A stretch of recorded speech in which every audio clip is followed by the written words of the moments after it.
I was still folding their childhood blankets when my twin sons told me I was no longer welcome in my own home. The words hit me like ice water, cold, sudden, and paralyzing. Today, I'm going to tell you something I never thought I'd share. If you also believe that we still have value, even after 60 type 1 in the comments. And please, leave a like and subscribe. Let's show that we're strong together. My name is Margaret Chen, and at 73, I thought I knew what betrayal felt like. I was wrong. Nothing. Not my husband's affair 20 years ago. Not losing my teaching job during budget cuts. Not even burying my mother alone while my sons were too busy with work. Nothing prepared me for that Tuesday morning in my kitchen in Portland, Oregon. I stood there in my faded blue cardigan, the one with tiny holes near the elbows that I'd been meaning to mend for months. My arthritic fingers clutched the laundry basket filled with towels I'd been washing for guests who never came anymore. The morning light streamed through the window above my sink, illuminating dust particles that danced like memories. Weightless, beautiful, and utterly insignificant. "Mom, we need to talk." Daniel's voice carried that tone, the one he'd used since childhood when he was about to ask for something he knew I couldn't afford, but would give him anyway. He sat at my kitchen table, the one I'd bought at a garage sale 30 years ago, and refinished myself, his expensive suit looking out of place among my mismatched chairs and chipped coffee mugs. Jason stood by the refrigerator, his back straight, avoiding my eyes. Even as grown men, they still fell into their childhood roles. Daniel the charmer, Jason the enforcer. They wore matching expressions of uncomfortable determination, like children who'd drawn straws to see who would tell their mother her pet had died. "We've been talking," Daniel continued, his manicured fingers drumming against my table, "about your situation here. Living alone in this big house, the stairs, the maintenance. It's not safe anymore." Safe. That word hung in the air between us like an accusation. As if my 73 years of surviving, of raising them alone after their father walked out, of teaching elementary school for 35 years while managing a household, paying bills, and nursing them through every scraped knee and broken heart, as if all of that had suddenly made me incompetent. "I'm fine," I said, though my voice sounded smaller than I intended. The laundry basket felt heavier in my arms, and I set it down on the counter next to the ceramic owl my mother had given me, the one my boys used to laugh at, calling it Grandma's ugly bird. "Are you, though?" Jason finally spoke, turning to face me with those green eyes that used to sparkle when he'd run to me after school, eager to share his day. Now they held something else. Impatience, maybe, or worse, pity. "Mrs. Peterson next door called us. She said you forgot to turn off your garden hose 3 times last month. Water running all night. Heat flushed my cheeks. Yes, I'd been distracted lately. Yes, I sometimes forgot small things.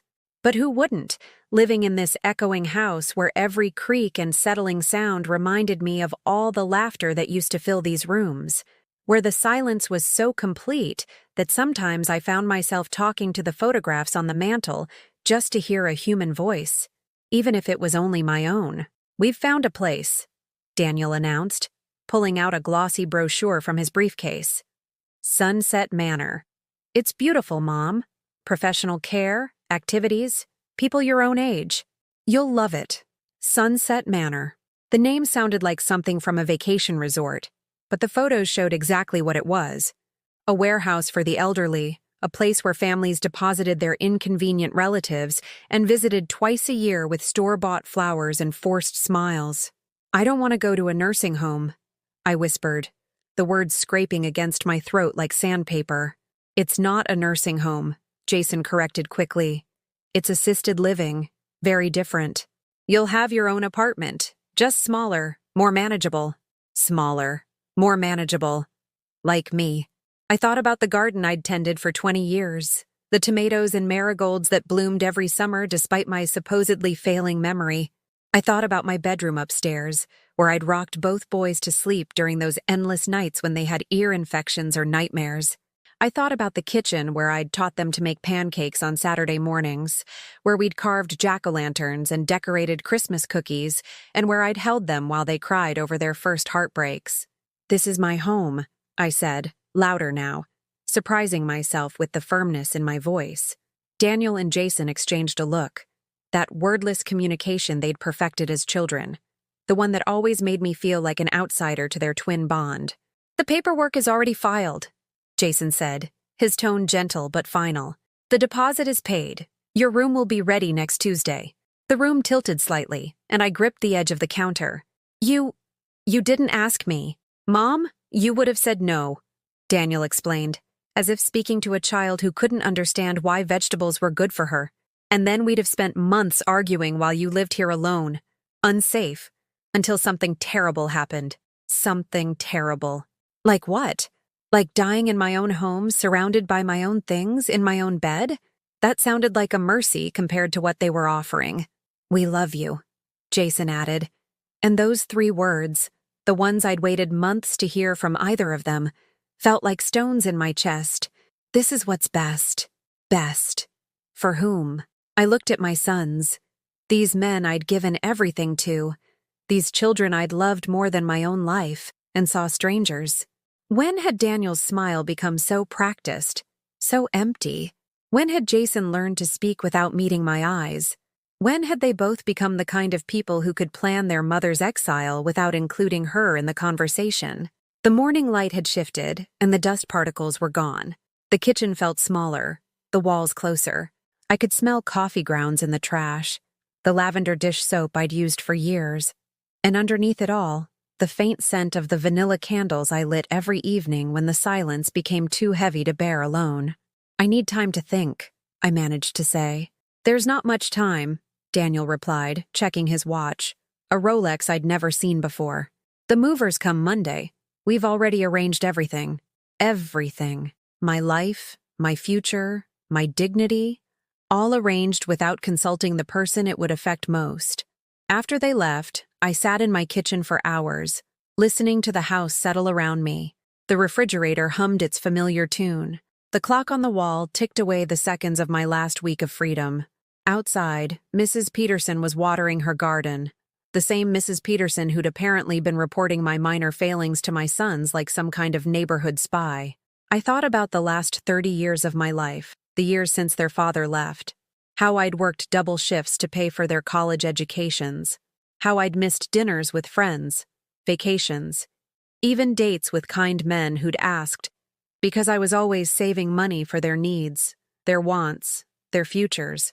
How I'd celebrated their graduations alone because they were too busy with their girlfriends and new jobs to spend time with their old mother. How I'd waited for phone calls that came less and less frequently.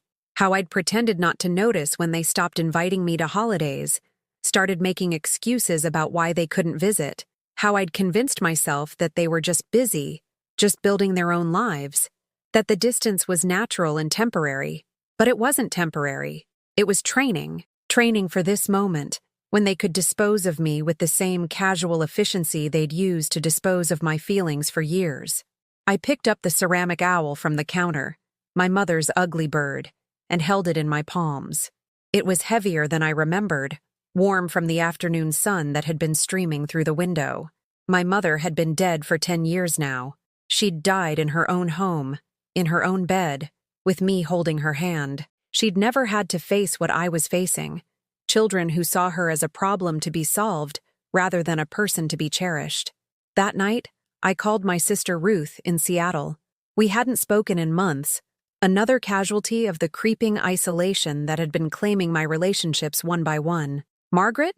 Is everything okay?" Her voice carried immediate concern, the way only a sister's voice could.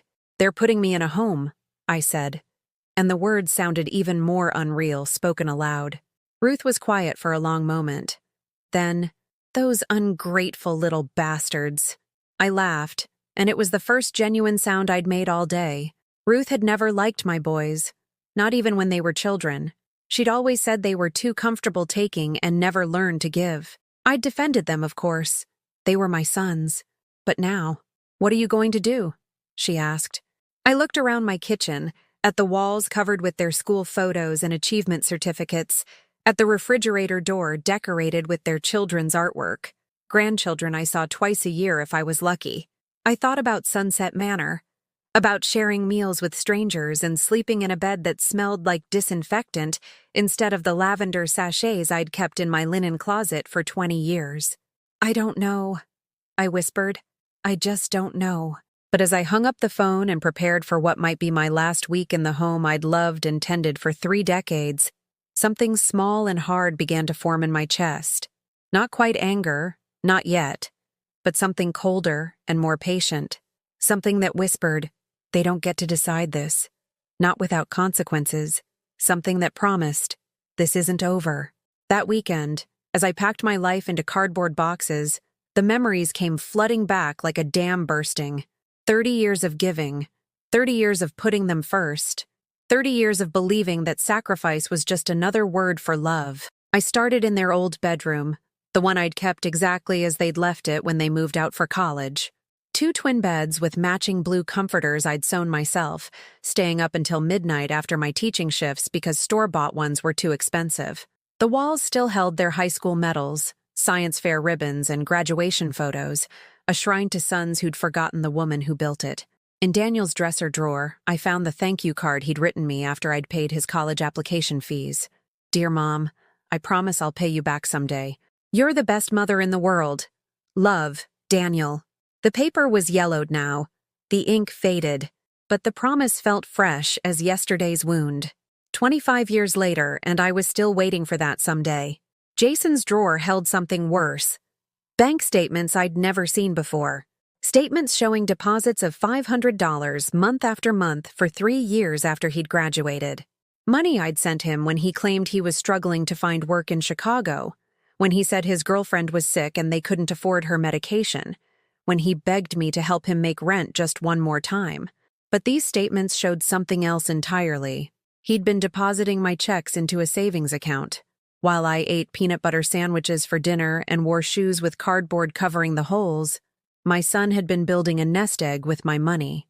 The final balance showed $38,000, money that had become his down payment on the house where he now lived with his wife and children, the house I'd been invited to see exactly once. I sat on his childhood bed, holding those statements, and remembered the phone calls. How his voice would shake with manufactured desperation. How he'd say, "Mom, I hate asking, but I don't know what else to do." How I'd promised to transfer the money that same day, even when it meant choosing between groceries and heating oil, even when it meant telling my own creditors to wait just a little longer. I remembered working summer school sessions when other teachers were vacationing with their families, taking on extra tutoring jobs in the evenings, selling my mother's jewelry piece by piece. Also, I could keep sending those monthly checks to my struggling son who wasn't struggling at all. The betrayal cut deeper than I'd expected. Not just the money, though that stung. It was the lie, the performance, the way he'd manipulated my love, turned my maternal instincts into weapons against my own financial security. I moved to the closet, where I'd stored boxes of their childhood belongings. Halloween costumes I'd stayed up all night making. Christmas stockings embroidered with their names in red thread that had cost me 3 weeks' worth of cigarette money. Not that I smoked anymore. But back then, every luxury required sacrifice from somewhere else. In one box, I found Daniel's baby teeth, each one wrapped in tissue paper with the date written in my careful handwriting.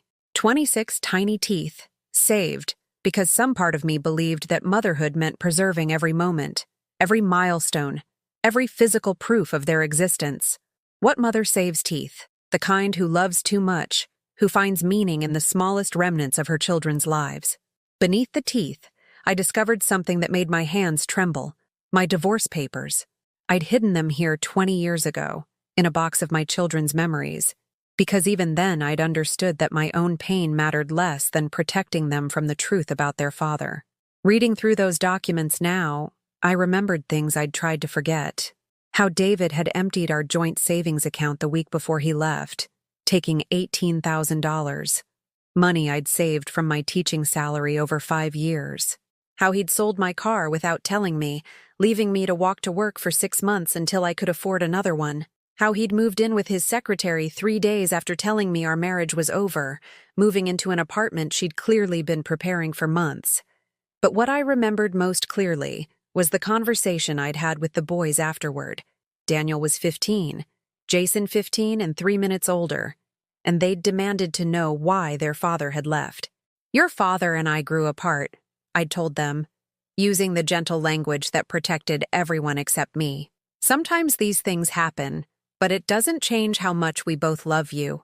I'd never told them about the other woman, never mentioned the stolen money or the sold car, never explained that their father hadn't even bothered to say goodbye to them, that I'd had to make excuses for why he missed Jason's basketball championship and Daniel's debate tournament.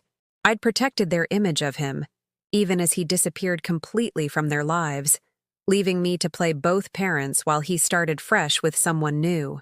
The child support had lasted exactly 8 months. Then David moved to California and stopped sending checks. When I'd called his new number, his new wife had answered and told me coldly that I needed to stop harassing them and move on with my life. As if moving on was as simple as deciding to do it. As if financial abandonment was just another life choice instead of a daily crisis that lasted for years. I'd worked 2 jobs after that. Teaching during the day, waitressing at night. Coming home at midnight to help the boys with homework I was too exhausted to focus on properly. I'd survive on coffee and determination, falling asleep at the kitchen table while grading papers, waking up with red pen marks on my cheek and a crick in my neck that never quite went away. The boys had adapted to my absence the way children do, by needing me less. They'd learned to make their own lunches, to forge my signature on permission slips, to handle minor crises without bothering their overworked mother. I'd told myself this independence was good for them, that I was raising self-sufficient young men who could handle anything life threw at them. But what I was really doing was teaching them that my time, my energy, my needs were always secondary to everything else. I was training them to see me as a resource rather than a person, a source of solutions rather than someone who might need support herself. In another box, I found report cards spanning 12 years of their education. Straight A's, honor roll certificates, teacher comments praising their intelligence and potential.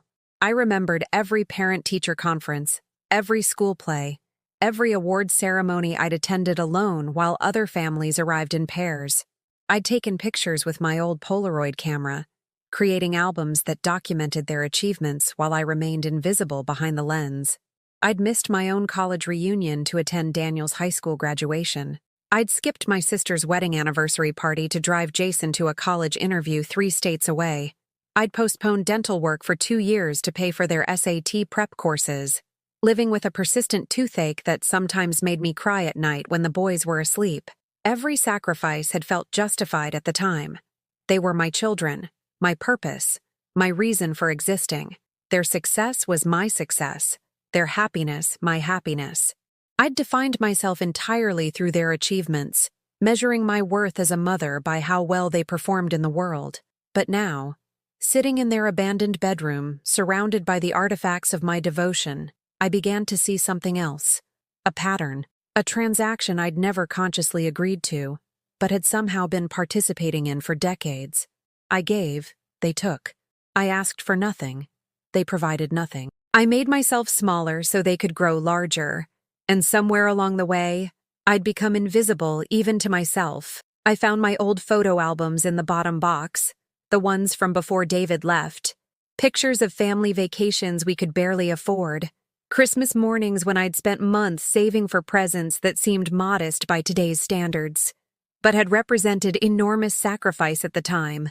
In every photo, I was smiling. Even the candid shots showed me grinning at my children, my face bright with the particular joy that comes from watching people you love be happy. When had I stopped smiling like that? When had joy become a luxury I couldn't afford? I flipped through more recent photos, pictures from the boys' weddings, where I stood slightly apart from their new families, dressed in outfits I'd bought from discount stores and altered myself. Pictures from my grandchildren's birthday parties, where I appeared in the background, hands full of dirty dishes, cleaning up while everyone else celebrated. In all these recent photos, my smile looked different. Smaller, more careful. The smile of someone who'd learned that taking up too much space, showing too much personality, expressing too much need was unwelcome. I'd become a supporting character in my own life, essential but unnoticed, like the stage crew that makes a play possible but never takes a bow. The last item in the box was a card, one I'd never intended to keep. It was from Daniel's wedding day, a thank you note from his new wife, Jessica. "Dear Margaret," it read, Thank you for all your help with the wedding preparations. I know planning a wedding is stressful, but you handled everything so beautifully. Daniel is lucky to have such a devoted mother. I remembered that wedding preparation period like a fever dream. 6 months of my life consumed by details that weren't mine to manage, but somehow became my responsibility. Jessica's mother had been too busy with work to help plan, so I'd stepped in. I'd researched venues, compared catering prices, spent weekends driving to bridal shops and florists and photographers. I'd paid for the rehearsal dinner because Daniel claimed he was cash poor after buying his tuxedo. I'd stayed up all night making centerpieces because Jessica decided the professional ones were too expensive. I'd coordinated with vendors, managed RSVPs, and somehow ended up responsible for ensuring that every detail of someone else's perfect day went smoothly. At the wedding itself, I'd watched Daniel dance with Jessica to their special song, seen him tear up as he spoke about how blessed he was to find his soulmate, his partner in life. During his speech, he'd thanked various people, his new in-laws for welcoming him into their family, his best friends for their support, even his absent father for teaching him what kind of man he wanted to become. He never mentioned me, not once. Sitting there now, holding that thank you card with its generic appreciation for help, I finally understood something that had taken me 30 years to recognize. I hadn't been raising sons. I'd been training replacements for their father.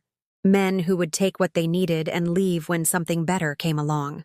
And now, just like David before them, they were moving me out of their lives with the same casual efficiency they'd used to dispose of furniture that no longer matched their decor.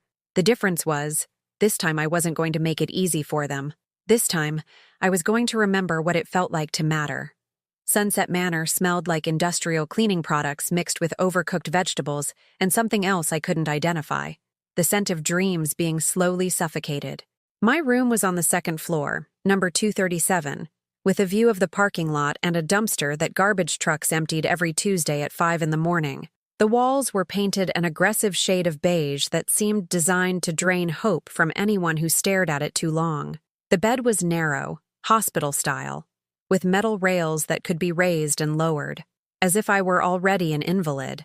The first week passed in a blur of orientation meetings and medication schedules. I sat through presentations about community guidelines and safety protocols, delivered by cheerful staff members who spoke to us like children who might not understand basic concepts.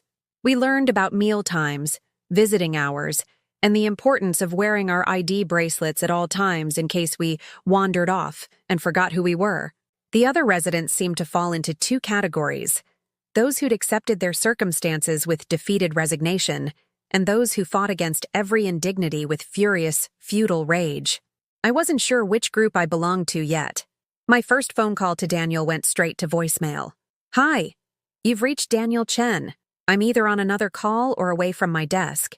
Please leave a detailed message and I'll get back to you as soon as possible." "Hi, honey, it's Mom," I said to his machine. "I'm settled in at the place. Just wanted to let you know I'm okay. Call me when you get a chance." He didn't call back that day, or the next, or the one after that. When I finally reached Jason 3 days later, our conversation lasted exactly 4 minutes. "Mom, how are you adjusting?" His voice had that bright, forced quality people use when they're talking to someone they think might be unstable. "It's different," I said carefully. "The food isn't very good and my roommate snores terribly. I was wondering if maybe I could—" "Oh, that's normal," he interrupted. "It takes time to adjust to new situations. The important thing is that you're safe and getting proper care." Safe. There was that word again, as if my 73 years of successfully navigating the world had suddenly made me a danger to myself. "I miss my garden," I said, "and my kitchen. I was thinking maybe we could look at some other options." "Mom, we've been through this. This is what's best for everyone. You'll make friends there. Maybe take up some hobbies. They have activities, right?" Activities.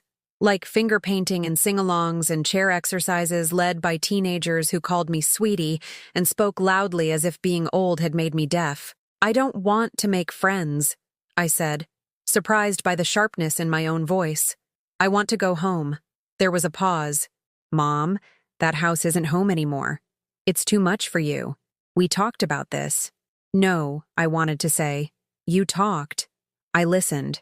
The conversation ended with promises to visit soon that I already knew wouldn't materialize. 2 weeks into my residency at Sunset Manor, I discovered something that changed everything.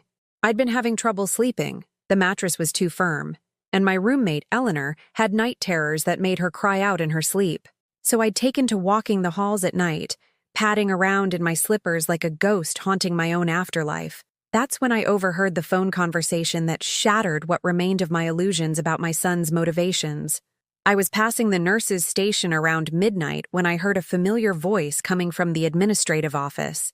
The door was slightly ajar, and through the crack, I could see Daniel sitting in the director's chair, his back to the door, his phone pressed to his ear. "Telling you, it's perfect," he was saying. "The location is prime real estate. Once we get it cleared out and renovated, we're looking at easily doubling what she paid for it. Maybe more." My blood turned to ice water in my veins. "Jason's already been in touch with a contractor," Daniel continued.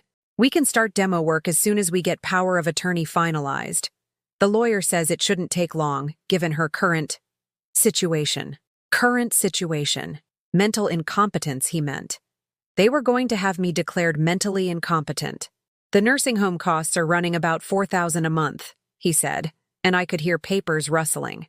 But even at that rate, we'll come out way ahead once the house sells. Conservative estimate puts it at $350, maybe $400,000 in this market. $400,000. The house I'd called home for 30 years, where I'd raised them, where I'd cried and laughed and dreamed and grieved, reduced to a number on a real estate spreadsheet. Right, exactly. She doesn't need that much space anyway. And honestly, she seems happier here, more social. It's really what's best for her. Happier. I'd been crying myself to sleep every night for 2 weeks. And my son thought I seemed happier. The conversation continued, but I couldn't bear to hear more. I stumbled back to my room, my legs shaking so badly I had to grip the handrail to keep from falling. Eleanor was snoring peacefully, blissfully unaware that her roommate's world was collapsing in real time.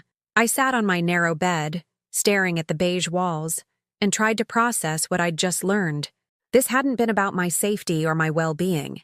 This had been about money. My house, my beautiful, imperfect, beloved home, had been their real target all along. The dementia story, the concerns about my forgetfulness, the worried phone calls from Mrs. Peterson. How much of it had been manufactured? How long had they been planning this? I thought about the past few months before they'd moved me here, the subtle questions about my finances.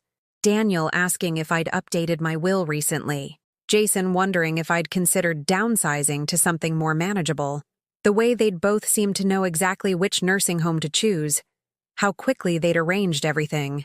This hadn't been a sudden decision born of genuine concern. This had been a calculated business plan. The next morning, I called my bank. The automated system asked for my account number, which I recited from memory. Some things my supposedly failing mind still retained perfectly. When I tried to check my balance, a recorded message informed me that there had been unusual activity on my account, and I needed to speak with a representative. "Mrs. Chen, I'm glad you called," the bank representative said when I finally got through. "We've been trying to reach you. There have been several large withdrawals from your account over the past 2 weeks that we wanted to verify." Large withdrawals. "I haven't made any withdrawals," I said. "According to our records, your son Daniel Chen has been making withdrawals using the power of attorney paperwork he filed, but our system shows these are unusually large amounts, so we wanted to confirm." "Power of attorney?" My voice came out as a whisper. "I never signed any power of attorney." There was a pause. "Mrs. Chen, I'm looking at the paperwork right here. It's dated 3 weeks ago and appears to have your signature. 3 weeks ago, right before they'd moved me to Sunset Manor." "How much?" I asked, though I wasn't sure I wanted to know. "The account balance is currently $1,247. There have been 3 withdrawals, $15,000, $8,000, and $21,000. $44,000. Nearly my entire life savings, gone. Mrs. Chen, are you still there?" "I'm here," I managed. I need to see those documents." "Of course. I'll set up an appointment for you to come in. Given the unusual circumstances, I think we should also have our fraud investigator present. Fraud. The word echoed in my head as I hung up the phone. My own children had committed fraud against me. They'd forged my signature, stolen my money, and warehoused me in this place so they could liquidate my assets without interference. I spent the rest of that day in a strange, detached state. I went through the motions of life at Sunset Manor, ate the flavorless meatloaf at lunch, sat through an art therapy session where we painted watercolor flowers, participated in afternoon bingo where the prizes were travel-sized toiletries, all while my mind reeled with the magnitude of what my sons had done to me. That evening, during the dinner of overcooked chicken and instant mashed potatoes, my table mate Gladys leaned over and whispered, "You look like someone died, honey. What's wrong?" Gladys was 86, sharp as a tack despite what her children thought, and had been at Sunset Manor for 3 years. She'd taken me under her wing from day one, showing me which staff members to avoid and which activities were worth attending. "My sons," I said quietly. They stole my money." Gladys nodded as if this wasn't surprising news. "Honey, why do you think half of us are here? Kids today, they think we're sitting on piles of money just waiting to die so they can inherit it. Some of them get impatient. Did your children? My daughter cleaned out my accounts 2 months before she put me here," Gladys said matter-of-factly. "Told the bank I was getting confused about my finances, and she needed to help me manage them. By the time I figured out what was happening, my house was in foreclosure, and she'd bought herself a nice new SUV. I stared at her. "What did you do?" Gladys smiled, but it wasn't a pleasant expression. "Still working on that, sweetheart. But I'll tell you one thing. When I figure it out, she's going to regret the day she decided to steal from her mother." That night, as Eleanor snored beside me and the fluorescent light in the hallway cast harsh shadows through our door, I lay awake and felt something cold and hard crystallizing in my chest. They thought they'd won. They thought they'd successfully disposed of their inconvenient mother and claimed their prize. They probably felt clever, maybe even justified.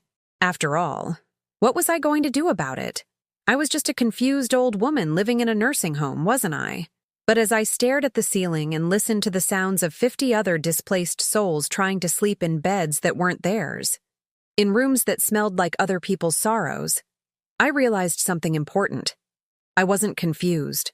I wasn't helpless. And I was definitely not finished. Was I used? Oh yes, I'd been used. For 30 years. But now it was my turn to use everything I'd learned about being underestimated. It was time to remind my sons that the woman who'd raised them was tougher than they remembered. The bank meeting was scheduled for Thursday at 2 p.m. I told the staff at Sunset Manor I had a medical appointment. Technically true, since discovering your children have financially abused you probably qualified as a health emergency. Gladys helped me choose what to wear. "You want to look competent," she advised, laying out my navy blue dress, the one I'd worn to Daniel's wedding, not like some confused old lady who doesn't know what's happening to her own money. The fraud investigator, a serious woman named Detective Patricia Torres, met me at the bank along with my account manager, Mr. Williams. They'd prepared copies of all the forged documents, and seeing my signature, or rather someone's clumsy attempt at my signature, made my hands shake with rage. "The handwriting analysis confirms these signatures aren't yours," Detective Torres explained. "We're looking at multiple felonies here: forgery, identity theft, elder financial abuse. Your sons could face serious prison time. Prison time. My boys in orange jumpsuits, their professional reputations destroyed, their families ashamed. 6 months ago, the thought would have horrified me. Now, it felt like justice. "What are my options?" I asked. "We can freeze all remaining assets immediately," Mr. Williams said. "File a police report. Press charges. The district attorney takes elder abuse cases very seriously." I thought about Daniel's expensive suit, Jason's Rolex watch, the casual way they'd disposed of me while planning to profit from my misery. "Do it," I said. "All of it." The bank restored temporary access to my remaining funds and opened a new account they assured me my sons couldn't touch. It wasn't much, barely enough to survive on, but it was mine. 3 hours later, my phone rang. "Mom, what the hell did you do?" Daniel's voice was sharp, panicked. nothing like the controlled professional tone he usually used with me. I protected myself, I replied calmly. The police called me at work. They're talking about charges, about arrests. Do you have any idea what this could do to my career? His career. Not his conscience, not his relationship with his mother, not the devastating betrayal he'd committed. His career. You stole $44,000 from me, I said. You forged my signature. You lied to the bank. We didn't steal anything. That money was just sitting there doing nothing. We were investing it for your future. My future in a nursing home that you chose without asking me. God, Mom, you're being so dramatic. We're trying to help you, and you're acting like we're criminals. The gasoline was that he genuinely seemed to believe this. In his mind, I was the problem. An ungrateful mother who didn't appreciate her children's financial expertise. The house, I said. You're selling my house. A pause. How did you… Mom, you don't need that house anymore. It's too big, too expensive to maintain. The equity can fund your care here for years. Fund my imprisonment, you mean? Jesus Christ, it's not imprisonment.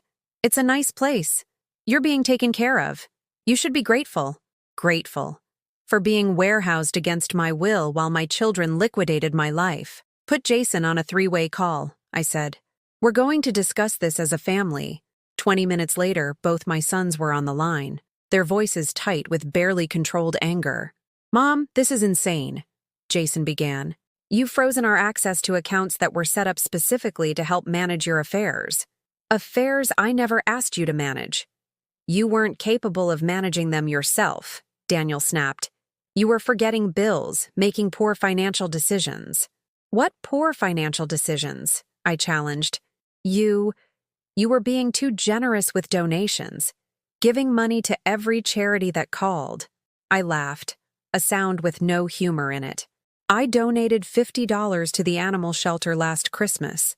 Hardly financial recklessness. The point is, Jason intervened, we were trying to protect you from making mistakes. The power of attorney was for your own good. A power of attorney I never signed. Silence. Mom. Daniel's voice took on a softer tone, the one he'd used as a child when he wanted something. Look, maybe we should have discussed the paperwork more thoroughly, but the important thing is that we're family. We love you. We want what's best for you. If you loved me, you would have asked what I wanted. What you wanted wasn't realistic, Jason said, his patience finally snapping. You wanted to stay in that big house, alone, where anything could happen to you. You wanted to keep spending money on things you didn't need while your health deteriorated. That's not love, Mom. That's enabling self-destruction. Self-destruction. My desire to live independently in my own home was now pathological. Besides, Daniel added, it's not like Sunset Manor is some horrible place. You've got meals prepared, activities, people your own age to socialize with. Most people would be grateful for that level of care. Most people. As if I were interchangeable with any other inconvenient elderly person. And if you hate it so much, Jason continued, we can look at other facilities. There are some really nice places in Arizona. Better weather, newer buildings, other facilities. My voice came out sharper than I intended. You think the problem is which nursing home I'm in? Mom, you're 73 years old, Daniel said, as if I might have forgotten. Living alone isn't safe anymore. We're not saying this to hurt you. We're saying it because we care. Care. The word they kept using as a weapon against my autonomy. I want to go home, I said simply. That's not possible, Jason replied immediately. The house is already under contract. We've accepted an offer. My heart stopped. You sold my house. We're selling it, Daniel corrected. The closing isn't for another month, but yes, we found a buyer. A lovely young family who'll take good care of it. A lovely young family who would live in my kitchen, sleep in my bedroom, plant flowers in my garden. Strangers who would call my house their home while I rotted in a beige room that smelled like disinfectant. You had no right, I whispered. We had every right, Jason said coldly. We had power of attorney. We're your next of kin. And frankly, Mom, we're tired of having this same conversation over and over. You're where you need to be. Accept it. The fraud investigator says you could go to prison. Another silence. Longer this time. You wouldn't do that to your own children, Daniel said finally, but his voice had lost its confidence. Wouldn't I? Mom, Jason tried a different approach. Think about what this would do to the grandkids. Having their fathers arrested, in the newspapers, their reputations destroyed. Is that really what you want? To punish innocent children for their parents' mistakes? The grandkids. Of course they'd use the grandkids. Emma and Tyler, Daniel's children, who sent me birthday cards their mother clearly picked out and signed their names to in careful child handwriting. Sophia and Michael, Jason's kids, who called me Grandma Margaret.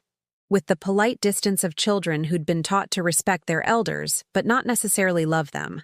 I thought about the last time I'd seen them, at Jason's house for Thanksgiving 8 months ago, how they'd hugged me dutifully when I arrived, then spent the rest of the day absorbed in their tablets and phones. How I'd sat at the adult table making conversation with Jessica and Jason's wife, Lauren, while the children ate in the kitchen. How I'd driven home afterward feeling like a stranger who'd been invited to observe someone else's family gathering. Those children barely know me, I said. That's not true, Daniel protested, but it sounded hollow. When's the last time you brought them to visit me? When's the last time they called just to talk? They're busy with school, with activities. They're busy because you never made me a priority in their lives. Just like you never made me a priority in yours. The truth hung in the air between us, ugly and undeniable. This is exactly why we were worried about you, Jason said, his voice turning cold again. This paranoid thinking, these accusations. Maybe we should have Dr. Peterson evaluate your mental state more thoroughly. Dr. Peterson, the nursing home's psychiatrist who specialized in medicating away the inconvenient emotions of displaced elderly residents. Are you threatening me? I asked. We're trying to help you see reason, Daniel said. But if you're going to be difficult about this, if you're going to make wild accusations and involve the police in family matters, then maybe you do need more intensive care. More intensive care. A locked ward. Antipsychotic medications. The legal machinery that could declare me incompetent permanently could make me a ward of the state with my sons as my guardians. I understood now why so many of the residents at Sunset Manor seemed so defeated, so resigned. This was how it worked. First, they took your home, then your money. Then, if you fought back, they took your sanity. But I also understood something else. They were scared. The police involvement had rattled them. The frozen accounts had disrupted their plans. For the first time in this entire nightmare, they were reacting to me instead of controlling me. I need time to think, I said. Mom, don't make this harder than it needs to be, Daniel pleaded. We can work something out. Maybe a nicer room at Sunset Manor, more visiting privileges. I said I need time to think. I hung up the phone and sat in the communal lounge, surrounded by the quiet sounds of other people's shattered lives. Mrs. Rodriguez was knitting something pink and small, a sweater for a grandchild who never visited. Mr. Patel was reading the same newspaper he'd been holding for an hour, his eyes unfocused with grief for the independence he'd lost. Eleanor was napping in her wheelchair, her mouth open, a thin line of drool on her chin. This was my future, according to my sons. This was where I belonged. But as I sat there, watching the sun set through the wire-reinforced windows, I felt something I hadn't experienced in months. Curiosity about what came next. Because there was one thing my boys had forgotten in their careful planning, one variable they hadn't accounted for. I might be 73 years old, but I was also the woman who'd raised them, the woman who'd survived their father's abandonment, who'd worked 2 jobs while managing a household, who'd put myself through night school to get my master's degree so I could earn more money for their college funds. I was tougher than they remembered, and I was far from finished. The next morning, I did something I hadn't done in 30 years. I said no. Mrs. Chen, it's time for your medication, chirped Ashley, the morning nurse who couldn't be older than 25 and spoke to everyone like they were kindergartners. What medication? I asked, sitting up straighter in my bed. Ashley consulted her tablet with the exaggerated patience of someone explaining something obvious to someone slow. Your daily vitamins, your blood pressure medication, and the mild antidepressant Dr. Peterson prescribed to help with your adjustment. Antidepressant. No one had asked me if I was depressed. No one had discussed side effects or alternatives. Some doctor I'd met once for 5 minutes had decided I needed chemical assistance to accept my situation. "I don't want the antidepressant," I said. Ashley's smile faltered slightly.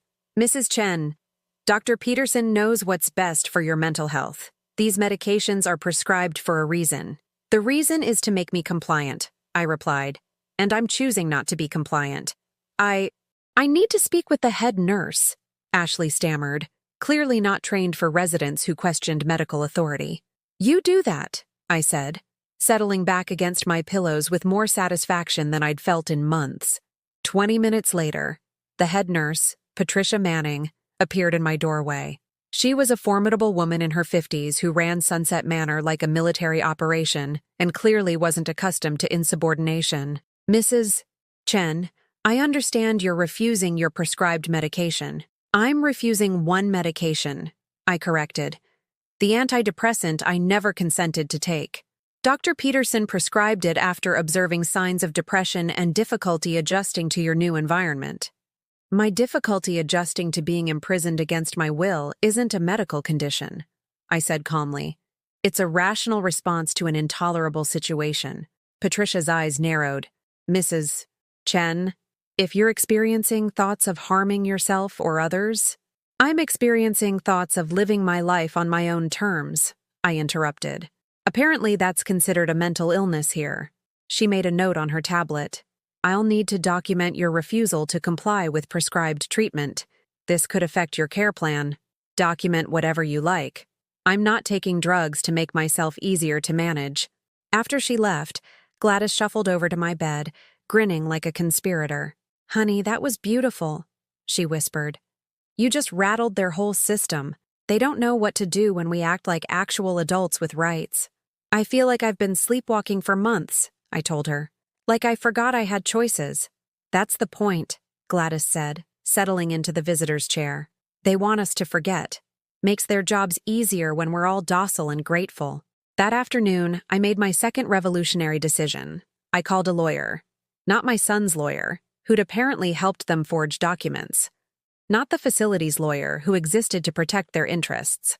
I called Ruth, my sister, and asked for a referral to someone who specialized in elder law and had no connection to my family's financial planning.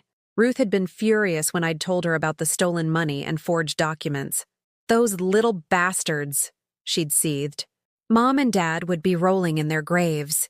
The lawyer she recommended was Maria Santos, a woman in her 40s who'd built her practice defending elderly clients against financial abuse. Her office was downtown, a 30-minute drive from Sunset Manor. "I'll pick you up," Ruth offered when I explained I needed transportation. "It'll be good to see you anyway." Seeing Ruth's familiar face in the Sunset Manor parking lot felt like glimpsing sunlight after months underground. She hugged me fiercely, and I realized how much I'd missed physical affection that wasn't clinical or condescending. "You look terrible," she said bluntly, "thin and pale.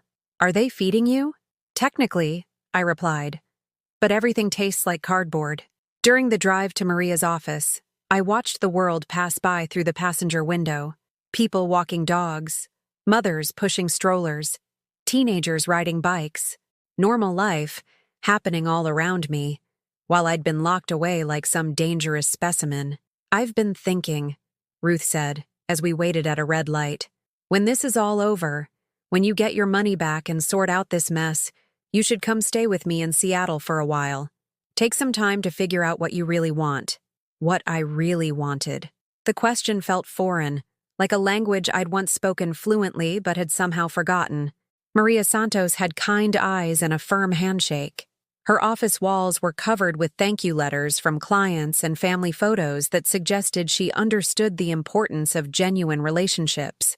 "Tell me everything," she said, settling behind her desk with a legal pad and pen. I told her about the forged power of attorney, the stolen money, the house sale I'd never authorized. I told her about being moved to Sunset Manor without consultation, about the antidepressants prescribed to make me accept my situation, about my son's threats to have me declared mentally incompetent. Maria took notes throughout my story, occasionally asking clarifying questions, never once making me feel like I was overreacting or being dramatic. "This is a clear case of elder financial abuse," she said when I finished. "The forged documents alone constitute multiple felonies. But more importantly, we can reverse almost everything they've done. Almost everything. What can't be reversed? The emotional damage," Maria said gently. "The betrayal. The months of your life you've lost. But legally, financially, we can restore your independence." She explained the process: filing restraining orders to prevent further financial interference, challenging the house sale since it was based on forged documents, pursuing criminal charges that could result in prison time for both sons. "The question is," Maria continued, "how far do you want to take this? Some families can recover from situations like this with counseling and legal boundaries. Others, the damage is too severe for reconciliation." I thought about Daniel's voice on the phone, how quickly he'd turned cold when I'd resisted their plans. I thought about Jason's threat to have me declared mentally ill when I'd stood up for myself. I thought about the grandchildren who barely knew me, who'd been taught to see me as an obligation rather than a person. "I want my life back," I said. "All of it. My house, my money, my right to make my own decisions. And I want them to face consequences for what they've done." Maria nodded approvingly. "Then, let's make that happen." The legal papers were filed that afternoon. Restraining orders preventing my sons from accessing any of my financial accounts.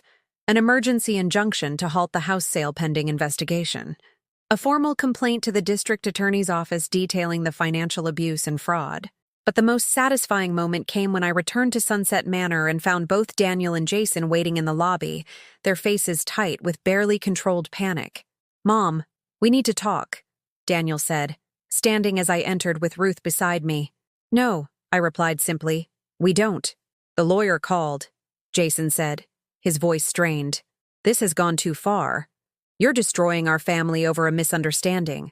"I didn't destroy anything," I said, walking toward the elevator without stopping. "I just stopped pretending it existed." "Mom, please," Daniel called after me. "Think about what you're doing. Think about the grandkids, about Christmas, about family traditions." I turned around. The lobby was full of visitors and residents, all pretending not to watch our drama unfold. "What family traditions?" I asked loudly enough for everyone to hear. "The tradition of using me for money while ignoring my needs? The tradition of making decisions about my life without including me? The tradition of warehousing me when I became inconvenient?" Several residents were openly staring now, and I saw recognition in their eyes. How many of them had been having similar conversations with their own ungrateful children? "You're embarrassing yourself," Jason said through gritted teeth. "No," I replied. "I'm finally standing up for myself. Something I should have done 30 years ago." The elevator doors opened, and Ruth and I stepped inside. As the doors began to close, I saw my son standing in the lobby, looking lost and desperate for the first time since this nightmare began. That evening, I sat in the communal dining room, picking at another flavorless meal, when something unprecedented happened. Mrs. Rodriguez approached my table. "Excuse me," she said quietly, "but I couldn't help overhearing earlier. About your sons taking your money?" I nodded. "My daughter did the same thing," she whispered, glancing around to make sure no staff members were listening. "Cleaned out my accounts, sold my car, convinced everyone I was too confused to manage my own affairs." "What did you do?" "Nothing," she said sadly. "I was too ashamed, too scared of being completely alone. But listening to you today, maybe it's not too late for some of us." Over the next hour, 3 more residents quietly approached me. Mr. Patel, whose son had convinced him to sign over his business temporarily and then made the transfer permanent. Eleanor, whose daughter had moved her to Sunset Manor and immediately sold her condo to pay for her own daughter's wedding. Mrs. Kowalski, whose grandson had been stealing her Social Security checks for 2 years. "They count on us being too embarrassed to fight back," Gladys observed as we gathered in the lounge after dinner. "Too worried about what people will think, too afraid of being completely abandoned." "But what if we weren't afraid anymore?" I asked. "What if we all stood up together?" The idea that formed that night was simple but radical. We would help each other, share information, provide emotional support, connect with lawyers and advocates who could help us reclaim our stolen lives. Some of us will get our independence back, I told the small group that had gathered around me. Others might decide that Sunset Manor isn't so bad, but at least it'll be their choice to stay. For the first time in months, I went to sleep without taking the sleeping pill they offered. For the first time since arriving at Sunset Manor, I dreamed about something other than loss. I dreamed about choosing my own life, on my own terms. And when I woke up the next morning, I realized something that filled me with more energy than I'd felt in years. I was no longer just surviving my circumstances. I was preparing to change them. 3 weeks later, the call came that would change everything. "Mrs. Chen," Maria Santos said over the phone, her voice barely containing her excitement. "We won. The judge ruled in our favor on every count. The house sale has been invalidated. Your sons must return all stolen funds within 30 days, and the forged power of attorney has been declared null and void." I sat in my narrow bed at Sunset Manor, holding the phone with trembling hands. "What does that mean exactly?" "It means you're free to leave whenever you want. It means your house is still yours. It means your sons can no longer make any decisions about your life, your health, or your finances without your explicit consent. Free." The word felt foreign in my mouth, like a language I'd forgotten how to speak. "There's more," Maria continued. "The district attorney has decided to pursue criminal charges. Your sons will likely face arraignment within the week." That afternoon, I packed my few belongings into the same suitcase I'd arrived with 4 months earlier. The other residents watched with expressions ranging from envy to hope, understanding that my departure represented a possibility they'd thought was lost forever. "Write to us," Gladys said, hugging me goodbye. "Let us know how the real world treats you." "I will," I promised, "and I'll stay in touch with Maria. She's agreed to take on more cases like ours." Mrs. Rodriguez pressed a folded piece of paper into my hand. "My daughter's contact information," she whispered. Maybe it's time I had a conversation with her too." Ruth picked me up in her familiar Honda Civic, the same car she'd driven for 15 years because she believed in taking care of things rather than replacing them when they became inconvenient. "Ready to go home?" she asked as I settled into the passenger seat. Home. My house on Maple Street with its creaking floors and temperamental furnace and the garden I'd been dreaming about for 4 months. The drive took 20 minutes, but it felt like traveling between 2 different worlds. When we pulled into my driveway, I sat for a moment, just staring at the house I'd thought I'd lost forever. Someone had been maintaining the yard, probably Mrs. Peterson, despite her earlier betrayal. The roses I'd planted 5 years ago were blooming, and the small vegetable garden showed signs of recent weeding. The house looked exactly as I'd left it, as if it had been waiting patiently for my return. Inside, everything was different. Daniel and Jason had clearly been through the house, taking what they wanted and leaving evidence of their casual disregard for my possessions. Drawers hung open, their contents scattered. Pictures had been removed from frames, leaving empty rectangles on the walls. The antique desk my mother had given me was gone, along with several pieces of jewelry and my father's watch collection. But they'd left the important things, probably because they didn't understand their value. My photo albums remained in the closet. My mother's recipe box sat undisturbed in the kitchen. The ceramic owl still perched on the windowsill, watching over an empty house with painted eyes that had seen everything. "Those bastards took your mother's china," Ruth observed, opening an empty cabinet. "They took what they thought was valuable," I corrected, running my fingers over the worn surface of my kitchen table. "They left everything that actually mattered." That evening, as I sat in my own living room for the first time in 4 months, the doorbell rang.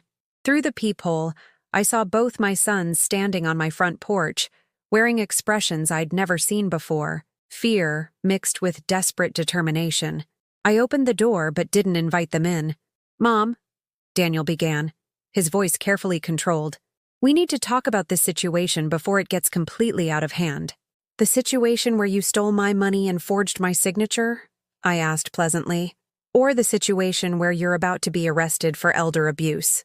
Jason stepped forward, his jaw tight with barely contained anger. "You're destroying our lives over money. Money we were trying to protect for you.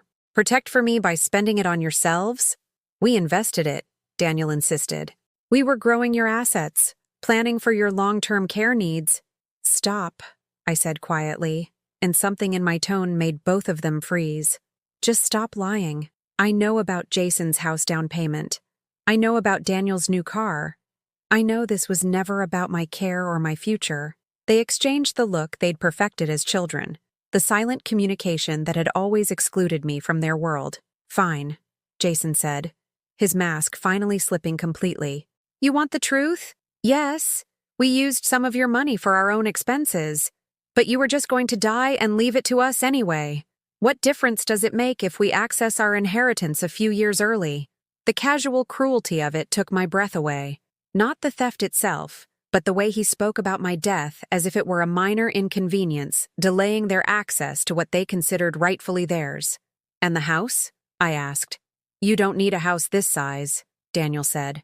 You're 73 years old, living alone, barely maintaining the property. We found you a safe place to live and made sure your assets would be properly managed. That's what good sons do. Good sons. Who steal from their mother and warehouse her against her will. I want you both to leave, I said. Mom, be reasonable, Daniel pleaded, but there was panic in his voice now. The lawyers say we could go to prison. Actual prison. Is that really what you want for your children? You stopped being my children the day you decided I was a problem to be solved instead of a person to be respected, I replied. That's not fair, Jason protested. We've always looked out for you. We visit, we call. You visit twice a year for exactly 90 minutes, I interrupted. You call when you need something. You've never once asked me what I wanted, or how I felt, or whether I was happy. Because we knew what you'd say, Daniel exploded. You'd say you wanted to stay in this house forever. Keep all your money until you died. Make decisions like a 20-year-old instead of a 73-year-old who's starting to lose her faculties. Starting to lose my faculties, I repeated slowly. Is that your professional medical opinion? It's obvious to anyone who spends time with you, Jason said, his voice turning cold again. The forgetfulness, the poor judgment, the paranoid thinking, the poor judgment of trusting my sons with my financial security? The poor judgment of thinking you could live independently forever, Daniel corrected. Of refusing to accept that you need help. I do need help, I agreed. I need help from people who care about my well-being instead of my bank account. I need help from people who see me as a human being instead of an inconvenience. Clearly, that's not either of you. I stepped back and began closing the door. Wait, Jason said desperately. What if we drop the charges? What if we find a way to work this out as a family? Drop the charges? I paused. You can't drop charges you didn't file. The district attorney filed them.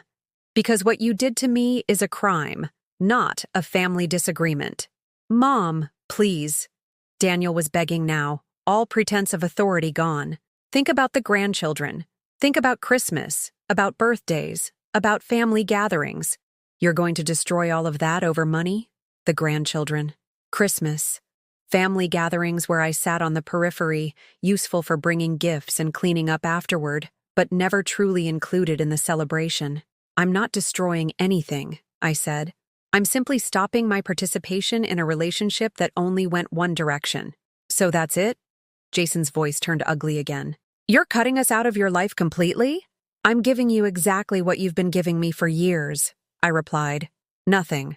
I closed the door and turned the deadbolt with a satisfying click.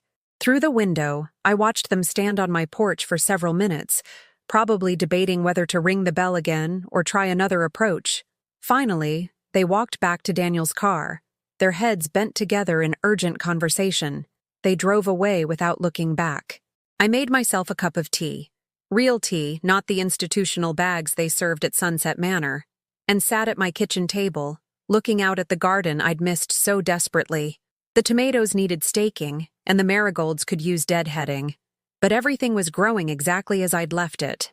The phone rang around 9 o'clock. Jessica, Daniel's wife. Margaret, she said, her voice tight with controlled anger. I think you're being incredibly selfish about this whole situation. Am I? Daniel is beside himself. He's talking about losing his job, about us having to sell our house to pay for lawyers. The children are confused about why Grandma is angry at Daddy. What have you told them? The truth, that there was a misunderstanding about some financial documents, and now you're trying to send their father to prison over it. A misunderstanding. $44,000 in theft was a misunderstanding. Jessica, I said calmly, your husband forged my signature and stole my life savings. That's not a misunderstanding. That's a felony. He was trying to help you. You were making poor decisions, living in an unsafe situation. According to whom? According to everyone who cares about you, Jessica snapped. Margaret, you're 73 years old. You can't live like you're 40 anymore. Everyone who cares about me. People who'd seen me maybe a dozen times in the past decade. You're right, I said. I can't live like I'm 40. I need to live like I'm 73, with the wisdom to recognize when people are lying to me, the experience to spot manipulation, and the self-respect to refuse relationships that only benefit the other person. So you're really going to let them go to prison? Your own sons? I'm going to let them face the consequences of their choices, just like I've spent the last 4 months facing the consequences of theirs. The children will grow up without their father. They'll grow up learning that actions have consequences, and that stealing from elderly relatives isn't acceptable family behavior. That seems like a valuable lesson. I hung up and unplugged the phone. Tomorrow I would change my number, something I should have done years ago when their calls became demands instead of conversations. That night, I slept in my own bed for the first time in 4 months. The mattress was exactly as I'd left it, firm but comfortable, and the pillows smelled like the lavender sachets I'd kept in my linen closet. I dreamed about my mother, who'd been dead for 10 years, but appeared in my kitchen as clearly as if she'd never left. You did the right thing, she said, sitting across from me at the table where we'd shared countless conversations during my childhood. Did I? They're my children. No, my mother replied gently. They were your children. Now they're adults who made adult choices about how to treat their mother. You don't owe them protection from the consequences of those choices.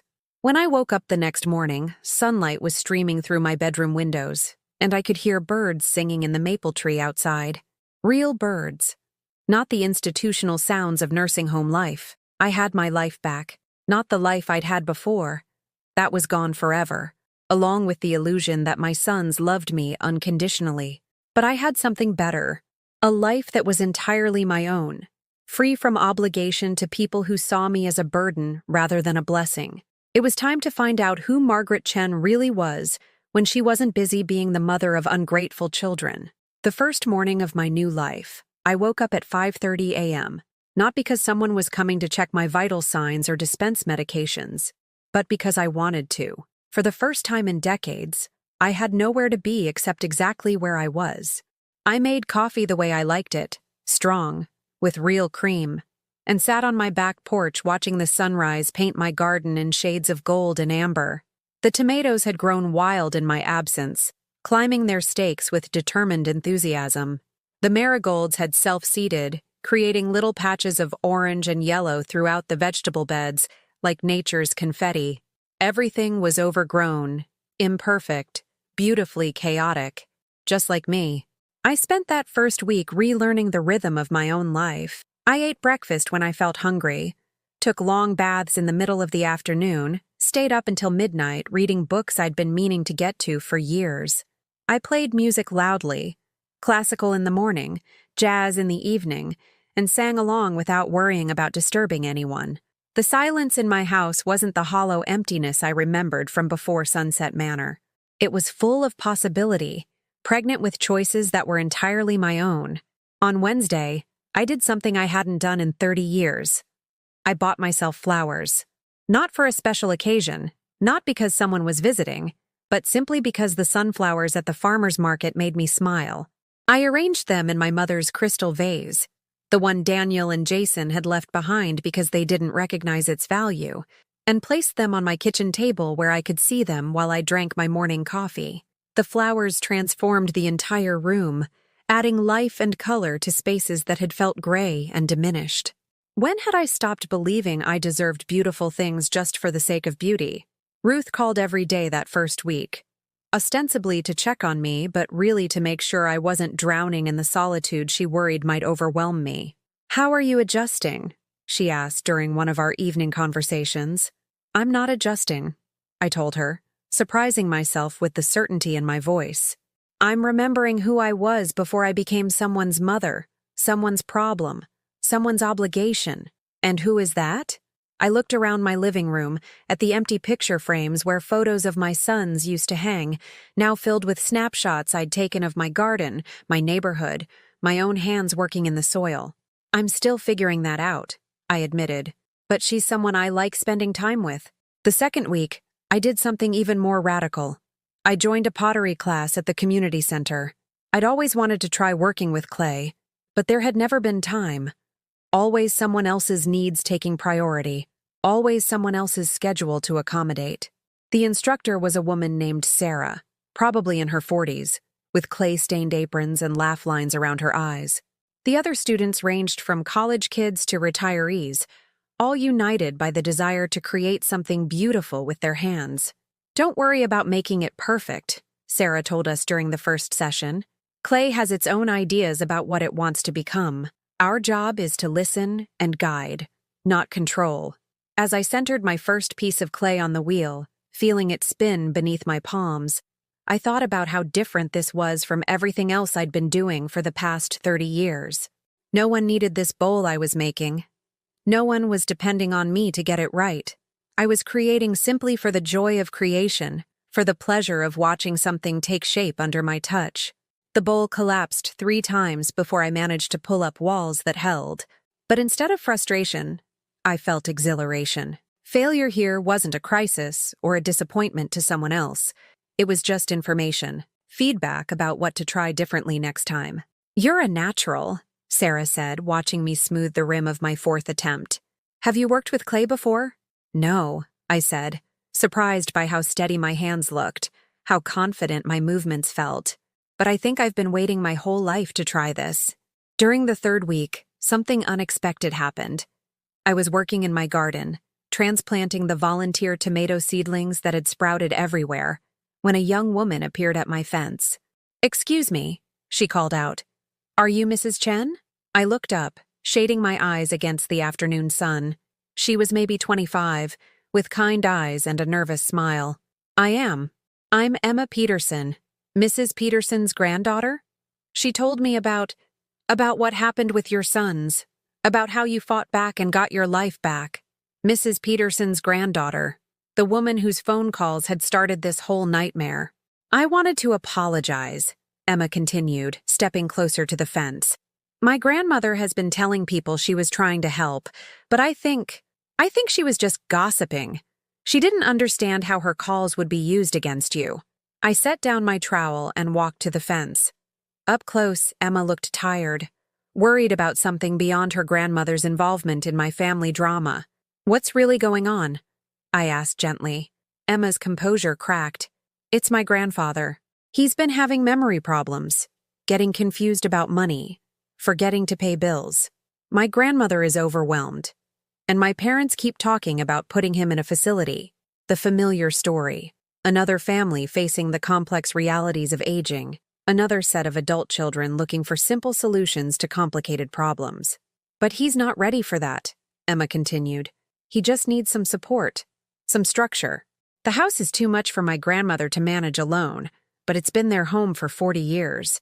I thought about my own 4 months at Sunset Manor, about the other residents who'd been placed there not because they needed institutional care, but because their families didn't know how to provide alternatives. What does your grandfather want?" I asked. "To stay home, to keep his garden, to sleep in his own bed." Emma wiped her eyes with the back of her hand. "The same things anyone would want." That afternoon, I found myself sitting in the Petersons' living room, drinking tea and talking with Emma's grandparents about options they probably didn't know existed. Home health aides who could help with daily tasks, adult day programs that provided social interaction and supervision, meal delivery services and medication management systems. "The thing is," I told them, sharing what I'd learned from Maria Santos, "you have more control over this situation than you think. No one can force you into a nursing home if you're capable of making your own decisions." Mr. Peterson, despite his memory issues, was sharp enough when the conversation focused on his autonomy. "That's what I keep telling them," he said, his voice gaining strength. "I'm not ready to be put away." "Then don't be," I said simply. "Get the help you need to stay home, but make it clear that this is your choice, your life." By the end of the afternoon, We'd made a list of resources to explore and scheduled a meeting with an elder care coordinator who could help them develop a plan that honored Mr. Peterson's wishes while addressing Mrs. Peterson's concerns. "Thank you," Emma said as I prepared to leave. I didn't know where else to turn. My parents mean well, but they're so focused on what's practical that they're not listening to what my grandparents actually want. Walking home, I realized something had shifted inside me. For the first time in months, I'd used my experience to help someone else navigate a crisis instead of just surviving my own. I'd become an advocate instead of a victim, a resource instead of a burden. That evening, I called Maria Santos. "Margaret, how are you settling back in?" "Beautifully," I told her. "But I've been thinking. There are so many people facing situations like mine. Elderly parents being manipulated or coerced by adult children who think they know what's best. What if we could do something about that?" "What did you have in mind?" "A support group, maybe. Or an education program. Something that helps people understand their rights before they lose them." Maria was quiet for a moment. "You know, I've been thinking the same thing. I get calls every week from people who didn't know they could fight back until it was almost too late. But most of them don't have your resources or your determination. Then let's give them both." Over the next few days, we developed a plan. A monthly support group meeting at the community center. Educational workshops about elder rights and financial protection. A resource network connecting elderly residents with advocates, lawyers, and social services. "We'll call it the Autonomy Project," Maria suggested. "Because that's what this is really about. Helping people maintain their right to make their own choices." The first meeting was scheduled for the following month. I designed flyers, another skill I'd forgotten I possessed, and distributed them at the library, the senior center, and local healthcare facilities.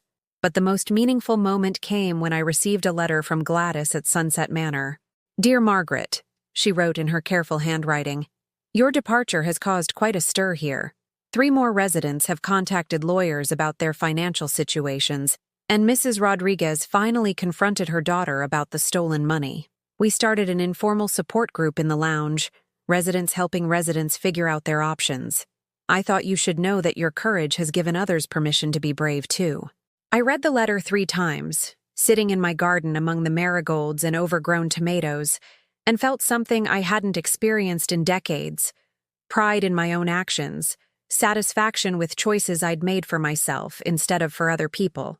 That night, I looked in my bathroom mirror and saw a woman I barely recognized. My face had lost the pinched, anxious expression I'd worn for years. My shoulders no longer carried the permanent tension of someone braced for the next crisis or criticism. My eyes looked brighter, more alive. This was who I was when I wasn't trying to be who everyone else needed me to be. This was Margaret Chen at 73. Not someone's mother or obligation or problem, but a complete person with her own interests, her own strengths, her own capacity for joy. I was no longer adjusting to a life I hadn't chosen. I was creating a life I actively wanted to live.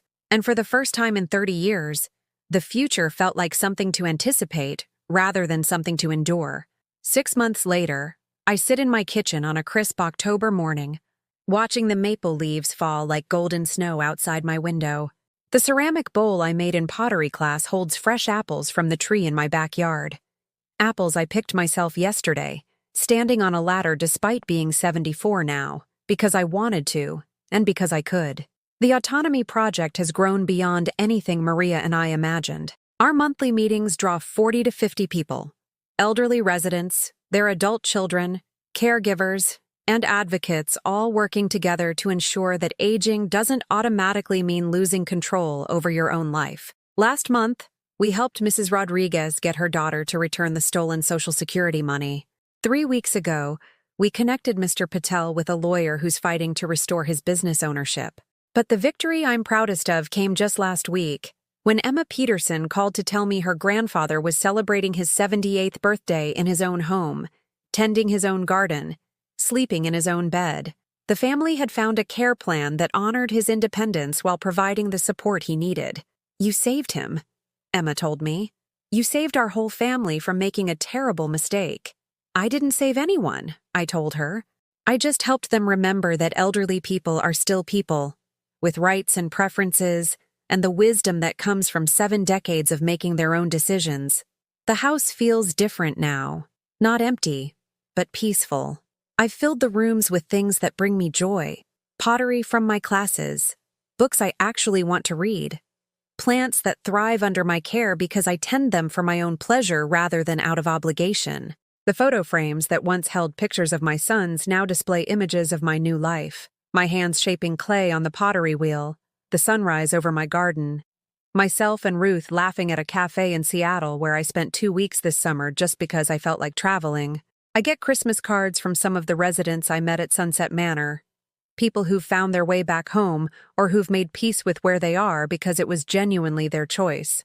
Gladys writes regularly, reporting on the informal advocacy network that's developed among the residents. "You started something," she tells me. "Something important." My sons never contacted me after that final confrontation on my front porch. Daniel was sentenced to 2 years in prison for elder financial abuse and fraud. Jason received 18 months. Their wives filed for divorce within 6 months.